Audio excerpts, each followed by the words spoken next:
Shalom and welcome to another in our series of podcasts from Temple Beth Am, a dynamic center for conservative Judaism in Los Angeles. This is a recording of Rabbi Adam Kligfeld's weekly Rashi study class. We are in that stretch of verses during which Rashi is oddly quiet, right? And we've gotten through a few of them. This is all the way, it's really the last set of verses of the fourth book of Exodus of the Torah. The fourth chapter of the book of Exodus of Shemot. So also the last four or five verses of the sixth aliyah of Parshat Shemot. And for many of these verses, we'll share at least one commentary from a different source, just to add some color to the flow of ideas as we go through the scene. And this is the scene that links the scene of Moshe and Zipporah and the circumcision that saved a life, and the scene of Pharaoh and of Moshe and Aaron actually beginning the whole story of the Exodus. So that's where we are. I don't know if we actually read verses 28 or 29. I remember pulling up some commentaries on it, but I don't remember if we actually did. Anyone have a note as to whether or not we concluded verses 28 or 29 in chapter 4? One of you usually keeps really good notes. I have a mark that says March 9th is to start with the beginning of 29. I always make a note of what we're going to do that next week. Okay, so let's do that. Let's read verse 28 quickly to get into the flow, and then we'll start with a closer look on 29. Verse 28. Vayaged Moshe laHaron, Moshe Hagadad spoke. That's the root to Aaron. And we said how in the Hebrew syntax, we're missing a connecting word. He said, Et kol divrei Adonai asher shlacho. He told Aaron about, there's kind of a missing about, all of the things of the deeds of God or the words of God who had sent Moshe, V'et kol ha'otot, and all about the wonders, right? The signs that Moshe is going to be sent with into Egypt, asher sivahu. And then again, there's a missing with which Moshe had been sent. Okay, so we have a reunion in verse 27 where they meet each other. In 28, Moshe tells Aaron what's happened, and now we get to verse 29. Anything to pause on or mark on before we jump into verse 29? Okay. Joel, do you want to read verse 29? Are you available to read? Yeah, my camera's not working for some reason. Okay. Vayelech Moshe ve'Aaron ve'yasfu et kol ziknei bnei Yisrael. Okay. Moshe, along with Aaron, went and gathered the elders of bnei Israel. Simple. Seems pretty simple. Okay. The words, the vocabulary is simple, right? Vayelech, halacha, to move. It's if we wanted to linger on it, it's interesting that it's Moshe and Aaron are the subjects of the Vayelech, but the Vayelech is singular, right? It doesn't say Vayelchu Moshe v'Aharon. We've seen this before, as if it's to say Vayelech Moshe. Moshe went, and along with him was Aaron. It's a singular verb, even though two of them are going. Vayasfu is kind of the he feel of the root to gather. It's to make other people gather, to gather up, right? Et kol ziknei bnei Israel, all of the elders of the people of Israel, the sons of Israel, literally. Rick? Hi. Just a trope thing. So when the Munach and the Zakir Katon are on the same word, I think it intensifies it. It makes it more concentrated, and to go with the word together, by the way, but that's a side thing. So why is it so important that they're gathered together? They couldn't gather themselves, or was that, that you could play off of that if you wanted to. I do know that later on when Moses and Aaron go before Pharaoh, that the elders are supposed to be there, but then they're not. They fritter away. They slink away because they're afraid of Pharaoh. So maybe this is a precursor to that. I don't know. And the first thing Rick refers to is that most of the time, 99% of the time, every individual Hebrew word in the Torah has its own trup. Sometimes there's one trup for two words. Sometimes when there's a hyphen. Sometimes there's two trups for one word. Why that is the case, go ask Moshe, right? It may have to just do with music and meter, and it may not be about content and emphasis, but it may be. And what Rick points out is if you look at the fourth word in Hebrew, the word after the anachta, vayasfu, they gathered, has two trups on it. Has a munach underneath the aleph, has a katon above the fei, and so you sing two full musical notes. And again, in trup, each musical note is more than one actual note, right? Each two musical groupings of notes on one word. Vayelech Moshe v'Aaron vayasefu, right? A lot of people would kind of elide that and sing it through more quickly, but it's one word getting two trup notes to it. Good. Before we go to Ilan, I wanted to show you the Aramaic just because sometimes it's interesting to see how roots that you know of but you haven't thought of in that context actually were normal Aramaic words way back when. So va'azal, Aleph Zayin Lamed is just the Aramaic word to go. Va'azal Moshe v'Aaron, Moshe went to Aaron. Uchnashu, they Beit Knesseted, right? The Beit Knesset, a synagogue, is a house of gathering. In first century spoken Aramaic, the word for gather was to kanas. We don't use it that way in Hebrew anymore, except for remnants of it, like a Beit Knesset, right? And of course, the Knesset in Israel. And whom did they gather? Yat Kol, all of the Saveh, all the Sabas, right? Originally, Saba and Safta were not personal names for your grandmother or grandfather, which they are now, but simply the Aramaic word for an elder. So Saveh is a proper translation of the Hebrew Ziknei. And then it became the name for the person in your life who represents that age and sagacity. Is that the right pronunciation? Good. Ilan and Tova, and then I forgot, I actually wanted to show you one commentary by the Chizkuni on the previous verse. So we'll go backwards, but let's linger on this verse first. Ilan? Yeah, it's just something that strikes me. I just like these two words together, and there may be nothing to it, which is I like the juxtaposition of ziknei and benei. And there may be no meaning to that, but it's the elders of the children. There's something about that, and I don't know what it is. Thanks, Ilan. Yeah. Now that I'm seeing it, I can't unsee it, right? So it makes perfect sense because Bnei Israel is a two-word phrase referring to the people of Israel, and the people of Israel have elders, so it makes sense to refer to the elders of the people of Israel. But you're right that the Hebrew words for the people of Israel are the sons of Israel, and so you have in juxtaposition Ziknei Bnei, the oldest of the youngest, right? The elders of the children. Interesting in terms of the trup there, the two trups on those two words are disjunctive, as if it's to say it's the elders, comma, of the children of Israel, so that we're not too focused on Ziknei Bnei. Vayasafu ekol Ziknei Bnei Yisrael. But once you see that there, the elders of the youngers, it's hard not to see. So thanks for highlighting that. Tova. Just following up on your note that Vayelech is singular and has been explained to refer to Moshe, and then Aharon also came. It's also then interesting that the Ya'asfu is plural. It's as if, yes, Moshe had to initiate, Moshe had to go to begin this process, but once he's there and they're together, it required both of them to gather the elders, and you begin to see the importance of that team, if you will, of Aharon also.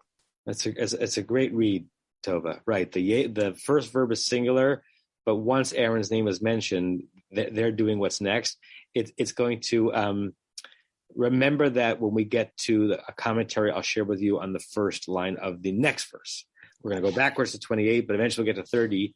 because we're at the very beginnings of the partnership between Aaron and Moshe, and it's a real partnership. And we learned about the partnership back in the burning bush because of Moshe's apparent or self-perceived deficiency. So he's going to be reliant on Aaron, and yet when they actually go to meet the people the first time, first it's a singular Moshe, and it's not until 3 words later that they're both involved. So that's really interesting. I've always picked up on the Vayelech, but I never thought to contrast the Vayelech with the Vayasfu. So wonderful, Tova. Good. I want to go back to the previous verse and just share with you a comment or two on it. So let me just share the screen. Okay. So on the previous verse, Vayeged Moshe li'Aharon et kol divrei Adonai asher shlacho, that Moses said to Aaron, told Aaron all the things that God had. It's interesting. It's hard to translate. It's not the things that God had sent him. It was almost like all of the words with which God had sent him. V'et kol ha'otot asher tzivahu, and all of the signs that he commanded him. And the Chizkuni, which I know is one of Larry's favorites, tries to fill in. What's that kol? This word kol is very interesting. He told him everything. Is every detail of the encounter in the burning bush, everything since they last saw each other. Chizkuni says, "Vayaged Moshe li'Aharon, higilo kol asher karahu." Moshe told Aaron everything that happened to him. V'shehevi ishto b'malon rishon, and that originally he had brought his wife with him. Something tells me we started reading this last time. V'amar lo Aharon ala rishonim anu musta'arim, and Aaron said, the words literally mean, on the earlier ones we are distressed. What it means colloquially is, we have enough Jews stuck in enough Hebrews stuck in Egypt now. Why did you even consider bringing your wife back? Lahavdil, it's like saying, I'm telling the Jewish agency you're bringing Jews into Ukraine, right? Jewish agency says we have plenty of Jews in Ukraine that we need to get out. Don't bring more into Ukraine right now. By the way, amazing front page article in the LA Times about really the raison d'etre, if you'll ask me, of the state of Israel, for all of its complex challenges and pockmarks. The fact that we have a place to bring Jews in distress still, to me, is beyond the realm of miracle, and that Jews, people who have nowhere else to go, are coming to the land of Israel to start their lives over again. V'yesh lanu lomar acharei divrei rabbeinu shemisham shalachla, and therefore we can say, based on words of our sages, shemisham shalachla, that it's from that point. It's that point in the in this part of the story. This is when Moshe, like we don't see it in the scene, went back to Tzipora, sheshalachla, shetashu levet avia, that she should go back to her father's home, right? And this connects to, let's see if I can pull it up very quickly, even though it's not linked, it's connected in language to some of the opening lines of Parshat Yitro, and you'll see that in a second. Okay, so in the second verse of Parshat Yitro, Vayikach Yitro, who is Chotein Moshe, the father-in-law of Moshe, took Tzipora, Moshe's wife, Eshet Moshe, Achar Shilucheha, after she had been sent home, after her sending. We have no pshat in the Torah that tells us about Tzipora being sent anywhere. We have the weird scene with the flint and the circumcision, and then we have Aaron and Moshe in Egypt, and we can presume all sorts of things about how she got from there, that night encampment, back to Midian, such that when Moshe returns, Yitro comes out to greet him with his wife.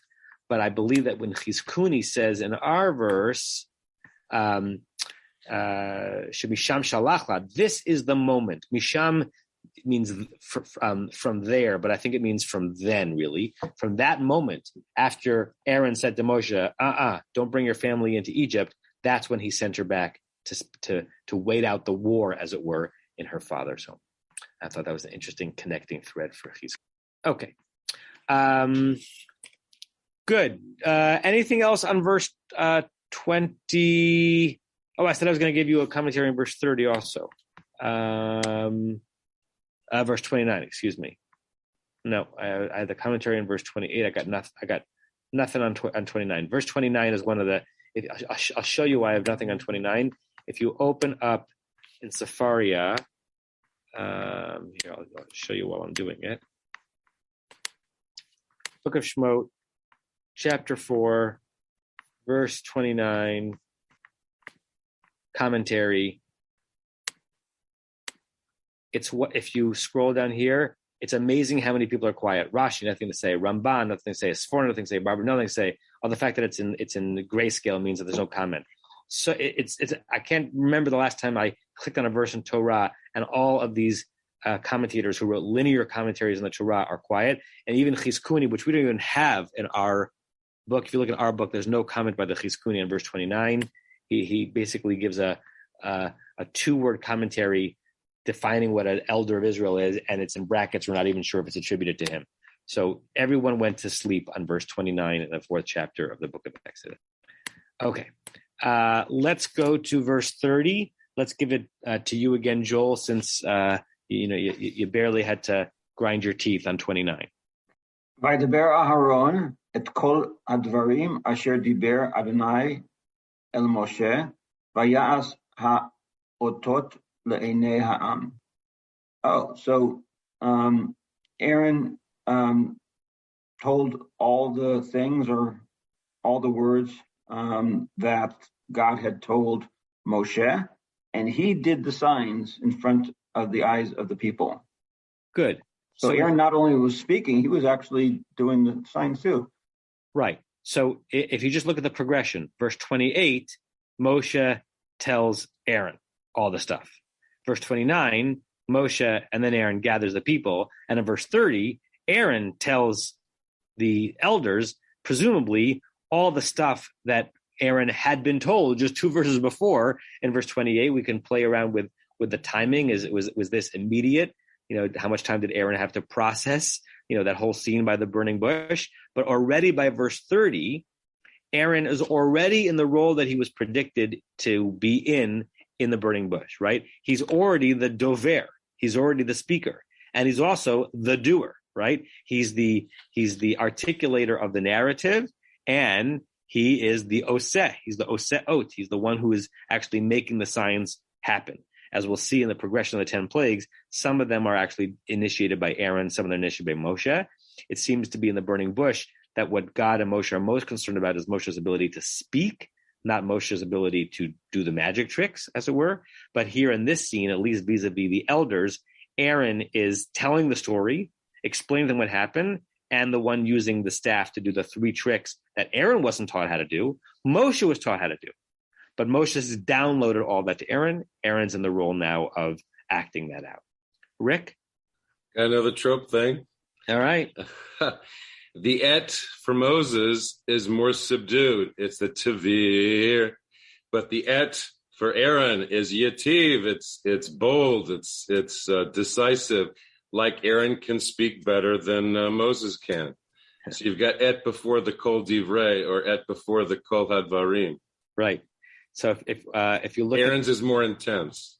If you look at the 3rd word of verse 30, there's a trup sign that, depending on which book you're in, sometimes the shape of the trup is exactly the same. If it's anywhere else in a word, it's called a mapach, right? It's like a greater than sign.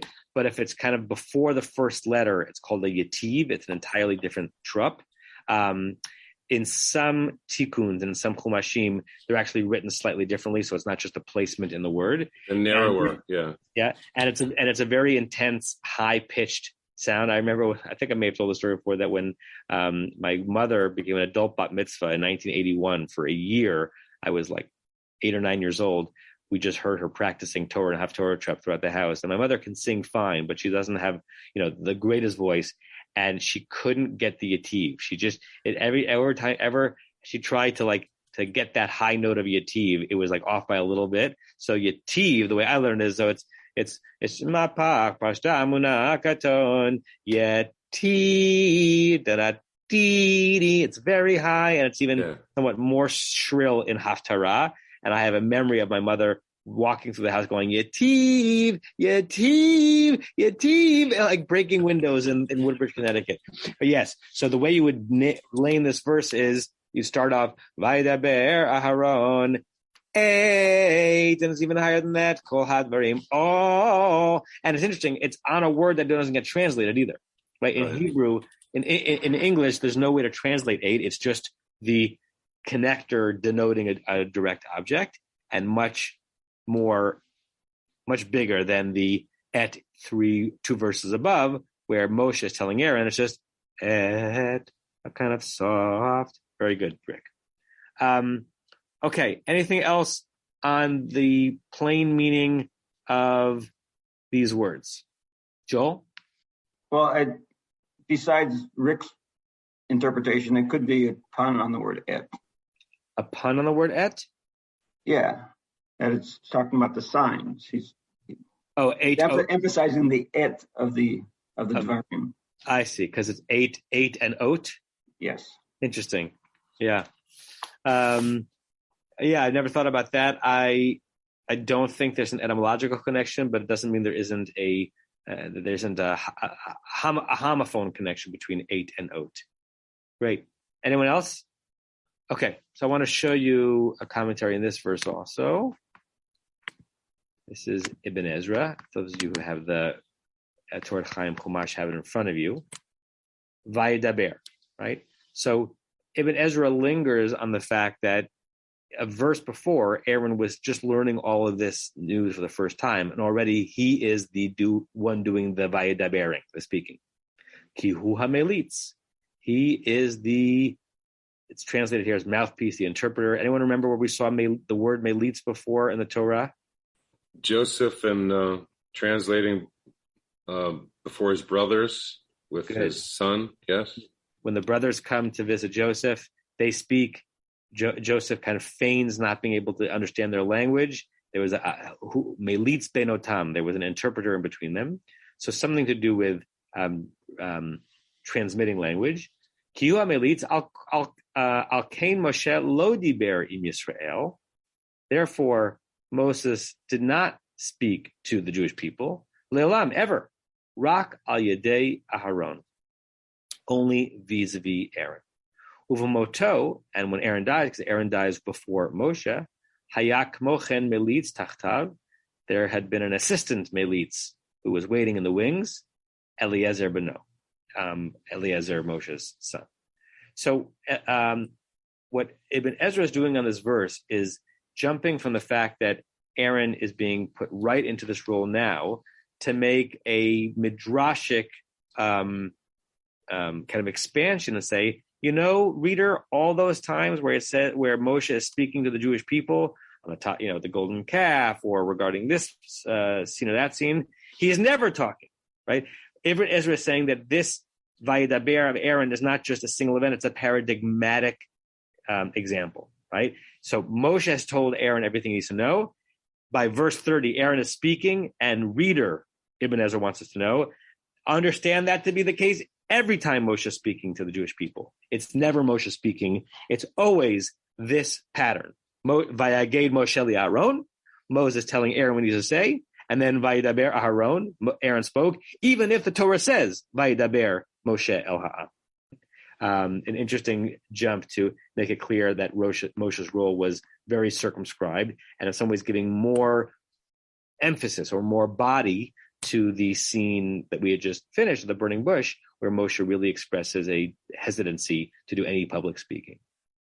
Okay, anything else on verse 30? Before we go to verse 31. Moving right along. Eventually we'll get to a Rashi. The next Rashi we'll hit will be on the first verse of the next chapter. So the verse after this.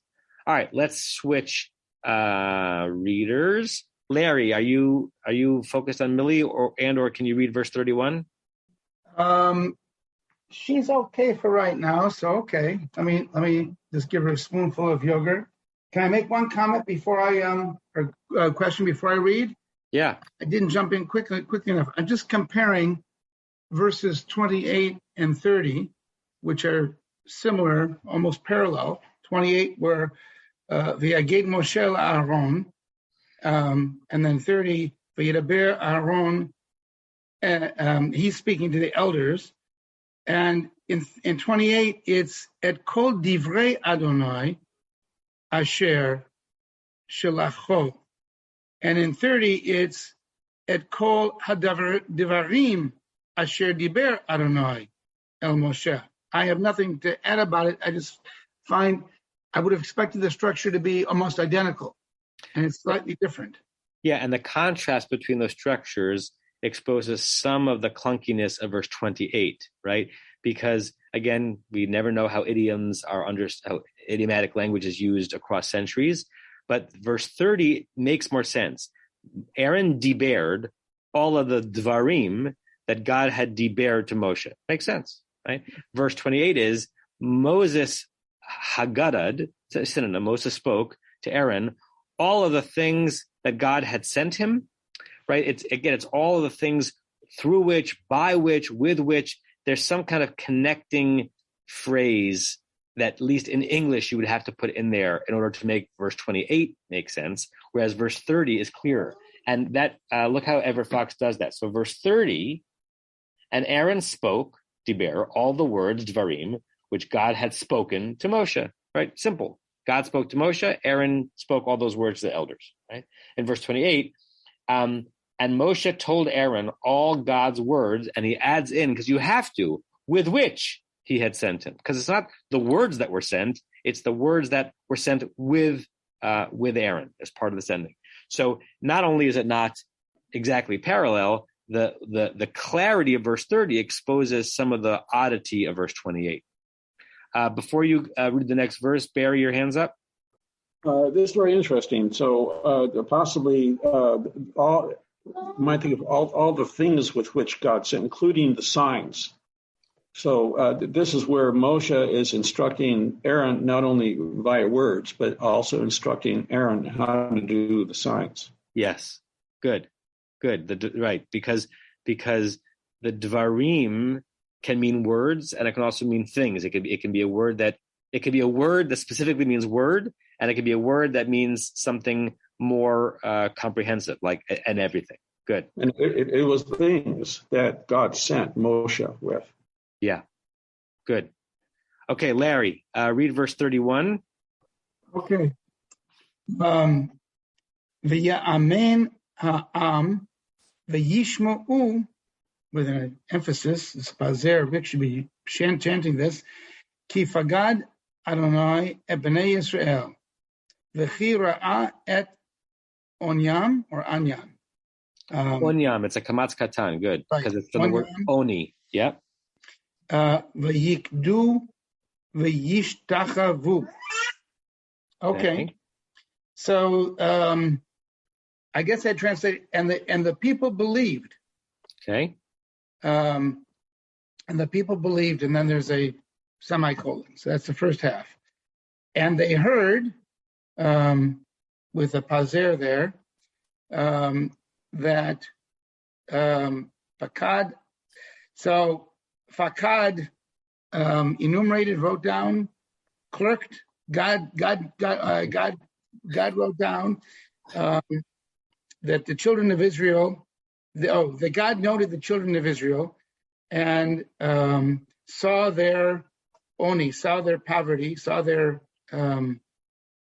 poverty, and they. I'm not sure what yikdu means, but then they also bowed. They yikdu'd and they bowed.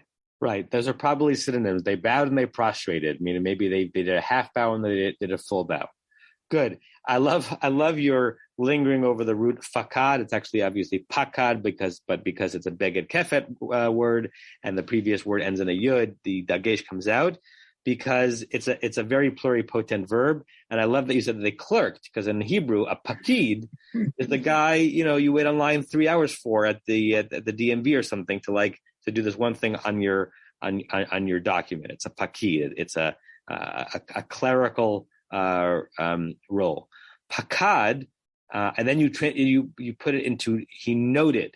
Noted is a great rendering of pakad. If you look quickly at the Aramaic, Onkelos translates pakad as dechir. Are dechir.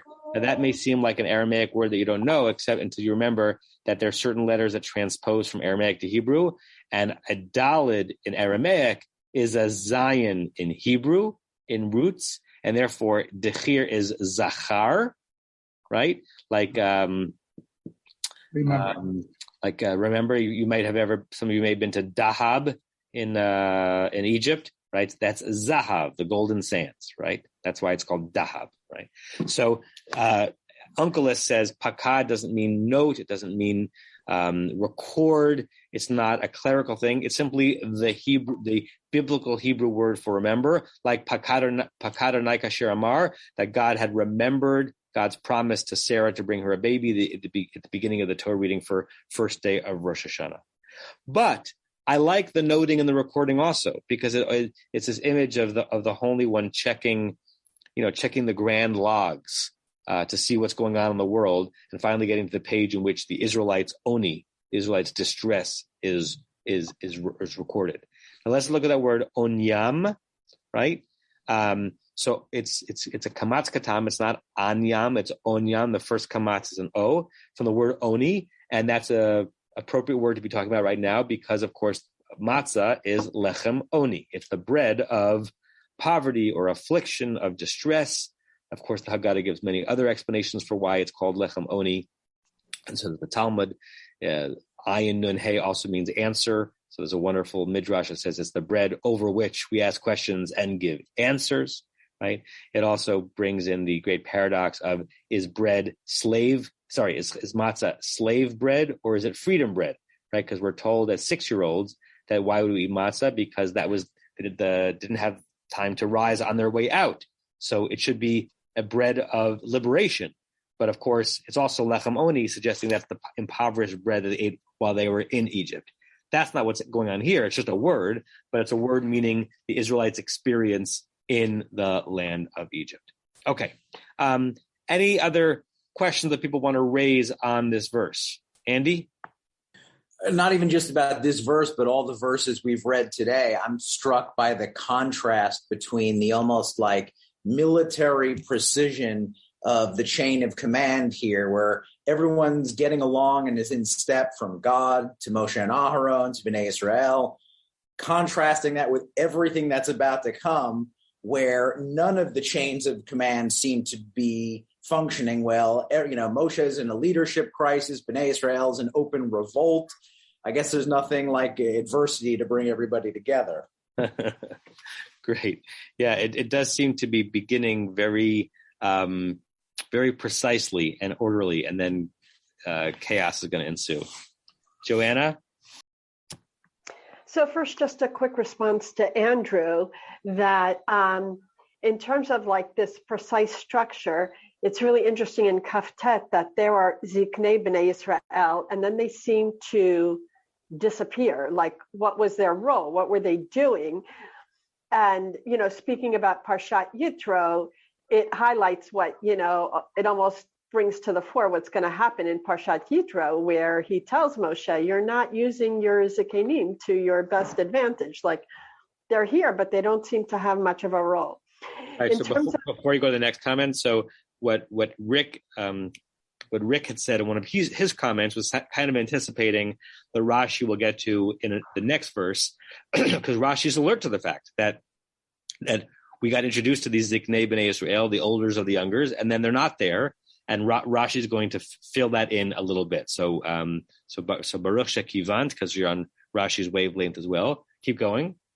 And then in terms of the structure of Lamed Aleph, we often say that an etnachta, breaks a pasuk in half. But it's interesting because usually the first half of the pasuk is longer. And here it's a very short first half of a pasuk, if you will, 2 words until the etnachta. And I'm noticing that before the etnachta, the verb is in the singular. The nation as one unit, if you will, believed. And then from after the etnachta, it's the individuals of the nation because they're constantly referred to in the plural. Great. So if everyone picks up what Joanna's saying, the etnachta, which is the note that looks like a wishbone, is basically the fulcrum of a verse of the seesaw, and it's usually more or less in the middle of the verse. Every once in a while, it sneaks earlier or later, and then you have some really dramatic, for at least Torah readers, dramatic, where you have a etnachta in the second word of the verse. There are about 4 or 5 verses in the Torah where the first word of the verse in that etnachta, you begin at a fulcrum. You begin with you finish the previous verse, and the first word of the next verse is yada. Like you haven't gotten there, all of a sudden you're there. There are also, by the way, the opposite. There are a couple of verses in the Torah where the penultimate word in the verse is an etnachta, and then you have a sof pasuk. You get one of those in Parshat Yitro as well, B'Shalach as well. That etnachta vaya asuchein, and they did that. So there's no break between the etnachta and the sof pasuk. Here, you don't have the etnachta in the first word, but you have it in the second word. So it's a very imbalanced seesaw. So the fulcrum is 2 words in, and then you have 1, 2, 3, 4, 5, 6, 7, 8, 9, 10, 11, 12, 13, 12 or 13 words, depending on how you're counting the hyphens for the second half of the verse. And really interesting pickup that fulcrum determines the singularity or the plurality of the people who are believing and speaking. Great. Alan, you're muted. Oh, well, not muted, but I still can't hear you. Can anyone hear Alan?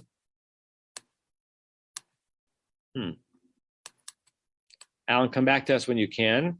Rick? Okay, hi. So, yeah, the great emphasis on the first part of the sentence. Moses was so worried about what the people were going to say or not. They weren't going to believe him and all that. And here they believe him as fast as they can. You can't say it in less words than these two, with very direct trope. And then the drama of the pazer coming next. I also wanted to say in Silverman, Silverman has Pakad has visited the children of Israel. Interesting. I just wanted to let you know about that. Oh, and then Vayikdu bowed their heads. So I don't know where that's coming from. And then prostrated themselves is the last two. The other thing about the etnachta at the beginning, Rabbi, this week, Vayishchat, there's the shalshelet, which starts the sentence. But before then, there's an etnachta on Vayishchat. So the drama builds on that last sacrifice before Moses turns things over to Aaron in the Torah reading this week. So it's just a coincidence, as it were.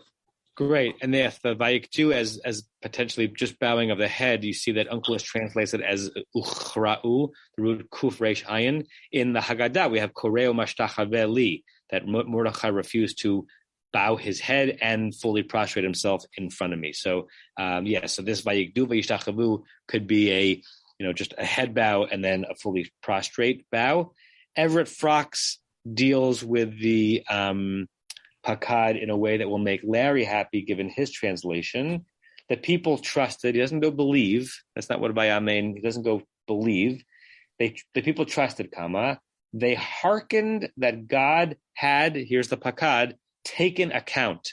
I love that, because the taken account is like a remember, but it also brings in the clerk, the clerk role. Had taken account of the children of Israel, that he, God here is masculine, had seen their affliction, Oni, this is the bread of affliction, and they bowed low and did homage. Interestingly, that he doesn't say Vayishtachavu is, he says the Vayikdu is the bowing, and the Vayishtachavu is sort of their affect, whereas I would have thought Vayishtachavu was the full hands on the ground prostration. Maybe that's what Everett Fox means by did homage, but did homage also suggests an attitude, not just an act. I have one question on this verse that hasn't been brought up yet, but I want to see if anyone else is going to say it first. So Larry and then Alan. Yeah, so I'm shocked that there's not any commentary or more commentary, maybe there's one, on this V'amen Ha'am, and also about the cantillation, about the trope the etnachta. So that's my question first. If you translate it as you understand it as, okay, and the people believe, yeah, Millie agrees. If you translate it as believed, which both Alter and Kaplan translated as believed and not as were convinced, the question to me is, what did they believe? Now I'm going to talk in a second more about the connection. So did they believe in God? Did they believe in Moses and Aaron? Did they believe that they were going to be freed?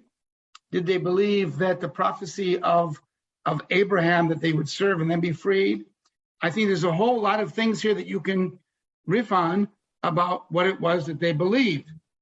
Clearly, what's his name? Aaron ben Asher, who did the troping, he thought that there should be a break between Ha'am and the rest. And that's really peculiar, because the rest, that they heard that God had noted their suffering, etc., you would think that would be what got them to believe. So the whole entire pasuk should be inverted if you believe that. But no, it's not that way. And why isn't that way? Well, this is like Naaseh v'nishma, where we think we have to understand first before we do. No, we're taught that we do first and then we'll understand. And here the people are, in a sense, doing that because they're believing, and then they're hearing all the reasons why they should believe. And Millie agrees. Great. So much to say there, Larry. By the way, that is indeed the question I have in the verse, the order of belief into hearkening, right? Because it would seem that I like your answer to it, but the question is good as well. Shouldn't it be Vayishma'u ki pakad Adonai b'nei Yisrael? That because they heard that God had taken note of them, they started to have belief in this God, right? So it could be a pre-Naaseh v'nishma. I think it also goes into the unresolvable wormhole as to what the word believe means. What do we believe about the word believe? And what do we believe about what the word believe means now? And what do we believe about the word believe means then? And does vayamein even mean believe? Which is why Everett Fox goes to trust, because to trust is different than belief, right? I once heard a wonderful lecture by Micha Goodman at the Hartman Institute saying that everything that one thinks and says about the verb believe rests on what word follows the word believe, because believing in is very different than believing that. There's a certain belief that in the Jewish tradition, right? That's the Yigdal. That's Maimonides' 13 principles, that I believe that Mashiach will come. I believe that there's only one God. I believe that Moshe was God's only prophet. There's certainly a lot of belief that in Islam, right? There's certainly a lot of belief that in Christianity. In fact, it's through those core beliefs that one gets salvation. Judaism, Micha Goodman would argue, despite the Rambam's pithy list, is much more a believe in religion, right? And that we're less a religion of a credo, right? Believing certain statements, and more a trust, right? If we're playing with English, a trust in a world that is not random, in a creator that is part of reality, and our response to that emunah, not that belief that, but that belief in, is to live a life of commitment, to live a life of mitzvot. So you could Micha Goodman this verse and say, since the people were a believing people or a trusting people, they paid attention, they listened, they took heed of the fact that God was listening to them. If they were not a trusting people, they wouldn't have paid any attention to that. But the belief came first, right?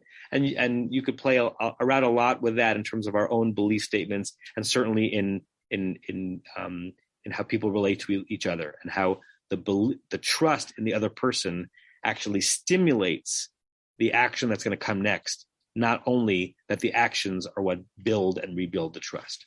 So there's a lot to be said there, and I'm glad you raised it. Let me just show you that Ibn Ezra is sensitive to that as well, and then we'll go to Alan and to Tova.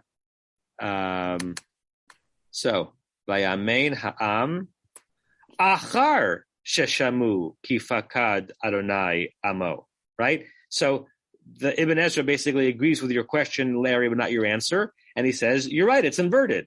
the verse begins with they believed, but I'm here to tell you that they believed after that they had heard that God had remembered them. It was actually because they heard that belief was even possible, right? Not that, not your read, right? He's raising the same question you're raising and just saying, Ipcha katani. Let's just reverse those ideas in the verse.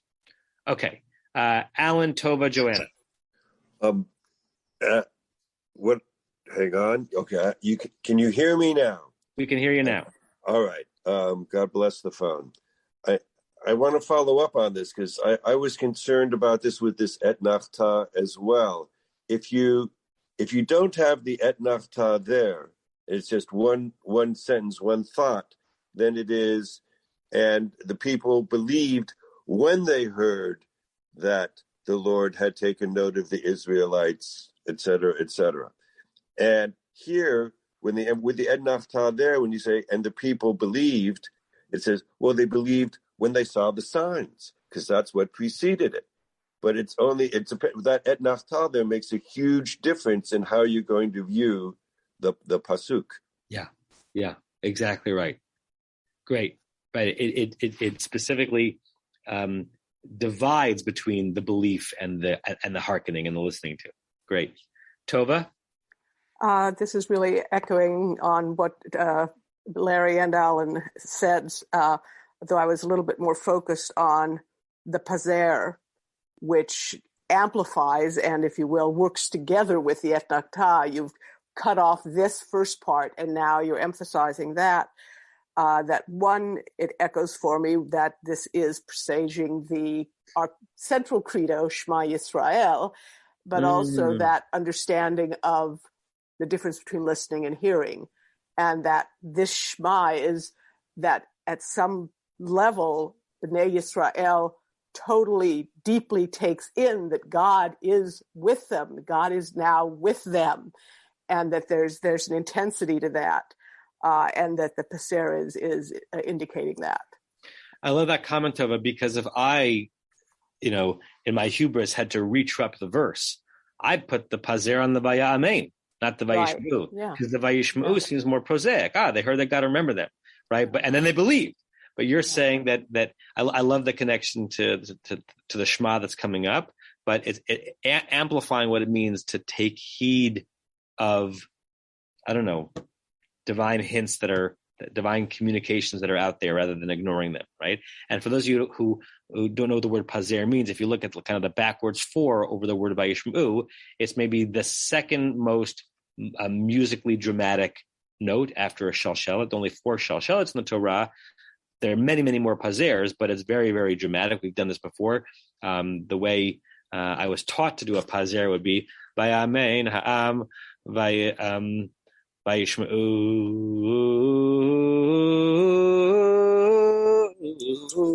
That's how I was taught to do it. The way our kids are taught to do it at Pressman, and the way Rick teaches it is a little bit less, less of a mountain peak. Rick, do you want to sing by your pazer there? Vayishmu. It's 1, 2, 3, 4, 5, 6, 7, 8, 9, 10. And the way my kids learned it is it's Vayishmu. So it's still up and down, but still it's a peak. It's a Matterhorn. And I love, Tova, your explanation for why the Vayishmu specifically does deserve that trup. Good. Joanna, your hand was up and now it's down. I assume that what we were going to say was covered. Let me know if that's not the case. Joel? The way I saw it going was Aaron starts off by saying, listen, people, God came to Moshe and said, yada, yada, yada. And so they could say, okay, yeah, right, sure. Or they could believe and then listen to what he's saying. So that's why I thought you enter a conversation either believing or being cynical. And so in this situation, they immediately believed him off the bat. And then they listened to what he had to say. Great. With that in mind, let me share with you the screen one more time before we finally get to Rashi on the next verse, which may not happen today. I want to share with you a bunch of short comments by the Netziv, Rabbi Naftali Tzvi Yehuda Berlin, who wrote his commentary called the Ha'amek Davar. This is late 19th century Volozhin, Lithuania. Vayamein ha'am. They trusted, they believed. Shenira Adonai Moshe. So he says that it's not a belief in, it's a belief that. What do they believe? They believe that Moshe was telling them was true, right? They trusted that, yes, God indeed had appeared to Moshe. Af al gav shehu pele. Even though it's a weird thing to believe, that's a miraculous thing to believe. This is not a people that have had God revealed to them, right? This is not Abraham, Isaac, and Jacob. This is enslaved people. They're told an unbelievable thing, that one of theirs, who's half Egyptian, half Israelites, met God in the desert, and God revealed God's self, and they believed. They believed that story. Vayishma'u, and again, even in the translation of it, like even as how you translate Vayishma'u impacts obviously your understanding of it. They hearkened, they listened, they heard. Bazeh sheheminu kama shamu, right? Not the inverse of what Larry said. By means of, no, I've actually gotten confused who said what. Because they believed, yes, because they believed, because they trusted the story, shamu, they paid attention. Had they thought that Moshe was telling a tall tale, had they thought he was nuts, had they thought, frankly, well, we would think if someone came to us today and said, God spoke to me, we wouldn't shomeya. We wouldn't pay heed. That's like the irony of us being modern religionists studying the story. If someone came and said they had a profound personal encounter with the Holy One, we would not vaya amen. We would not necessarily believe them, and we wouldn't listen to the thing they said next. But the Hamek Davar says because the Israelites did indeed believe, it was a believable story, they took heed. Kipakad, that God had remembered them, lahotziam lechirut, to bring them out to freedom. That one is not as interesting. V'chira'a et yonyam, so he separates between God's pokating, remembering, and God's ro'eing, seeing. In what way did God see their affliction? Lehinakem al inuyehem, God, by seeing their affliction, God committed God's self to be Lehinakem, to take vengeance on their affliction. And then I like what he does here on Vayikdu Vayishtachavu, rather than just understand it as two words for emphasis and intensive, he suggests each of these paying homages and prostrations refers to two different things. Vayikdu al hagaula, I'm separating it out. They bow their heads for the redemption that was coming. Vayishtachavu, and they prostrated themselves al hanekama, take vengeance on the Egyptians. It's really a powerful comment, right? You could just jump over the saying they, in two ways, they showed their instant obeisance to God by bowing down. Hamek Davar says no, right? They were holding on to two different sets of emotions, right? We want to be free, and we want our enemies crushed. We want to be out of bondage, and we want them to pay for it, which is an urge that, in many places in the Jewish tradition, we try to tamp down, right? Think about God chastising the angels for dancing at the drowning of the Israelites, the Egyptians, and think of our limiting our wine when we pull it out for the plagues. Hamek Davar is going right to what a very normal human experience is. If you are enslaved, right, you want probably two things: to be free and for your enslavers to be punished. And so that's what he reads into Vayikdu and Vayishtachavu. Thought that was worthy of bringing to you. Okay. We have time to, unless there are other comments, to begin to read the verse. We will not get to the Rashi till next time, and next time is in 2 weeks. Next week, I don't think there's class at all because Leonard is going to be with me on the trip to the South. So no class next week. I'll send an email out to remind people. We'll meet again in 2 weeks, and I'm sorry for this every other week rhythm for a while. It's just a weird stretch we're in right now. Okay, whom have we not heard from? Renee, do you want to read the first verse of chapter 5, which is also the first verse of the 7th Aliyah of Parshat Shemot? We're getting there, folks. V'achar ba'u Moshe v'Aaron v'ya'amru al Paro ko amar Adonai Elohei Yisrael shalach et ami v'yahagu li b'midbar. Okay. So after Moshe and Aaron came, they said to Pharaoh, so says Hashem, the God of Israel, who sent out my people into the wilderness. And what's for me to celebrate? Right. Right, for them to celebrate me. They will chag me. They will yantif me. They will make a chag for me in the wilderness. Good. And the first word is a curious one, v'achar, because we know what the word achar means. It means after. But is it v'achar ba'u Moshe v'Aharon, meaning after they came? Or is it somehow v'achar, meaning and afterwards, right? In meantime, look at how Uncle Ish translates. He turns achar into batar, which is just the Aramaic for after, and he adds in a kain, v'achar kain. Achar kain would be and afterwards, right? As if there is a long comma after v'achar. By the way, ba'u has another one of our yativs, right? So a lot of intensive note. V'achar ba'u Moshe v'Aharon. So it's trapped in a way to suggest that the v'achar is not after they came, but and afterwards, after all this had taken place, Moshe and Aaron came to Pharaoh, something like that, right? Because as it is, v'achar could be read both ways. Good. Everett Fox has an interesting footnote about the whole Chag thing. Okay. He says, hold a festival or observe a pilgrimage festival.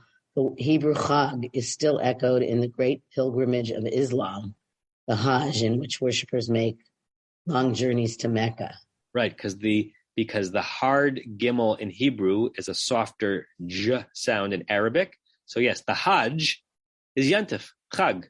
It's just and it's probably, do you remember, the old children's song, Uga, Uga, Uga, Bama, Uga. What does Nachuga mean? It means to make a circle, right? To get a circle. So it's probably called Chag because of like a ritual of encircling the what's it called in Islam? The Kaaba, right? It's a ceremonial encircling of something.